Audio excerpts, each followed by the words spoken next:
வேலை இல்லை, வீட்லேயும் சப்போர்ட் இல்லை, சொந்தமாக கார் இல்லை, பைக் கூட ஒரு ஓட்ட பைக்கு, ஃப்ரெண்ட்ஸ் 4 பேர், ஒரு அட்டு பசங்க.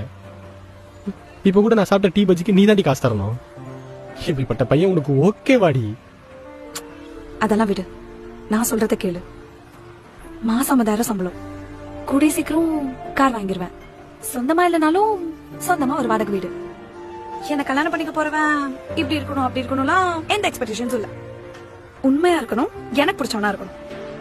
அவனுக்கு வேலை வெட்டி இல்லைன்னா கூட பரவாயில்ல, நான் அவனை பாத்துப்பேன். இந்த மாதிரி உனக்கு ஒரு பொண்ணு கிடைச்சா உனக்கு ஓகேவா? இப்படிப்பட்ட ஒரு பொண்ணு கிடைச்சா யார் தான் ஓகேன்னு சொல்லுவா? அப்ப ஓகே. ஒரு நிமிஷம்.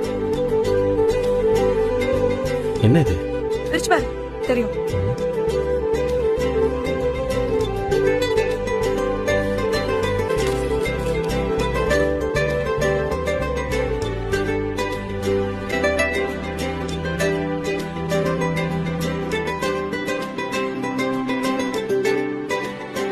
மாசம் 50,000 சம்பளம் வாங்குற பொண்ணோட ஹஸ்பண்ட் ஆக போற நீ ஒரு பர்ஸ் இல்லனா எப்படி? அதான் நான் வாங்கினேன். எப்போன்னு சொல்றேன், மாலையோட வந்து.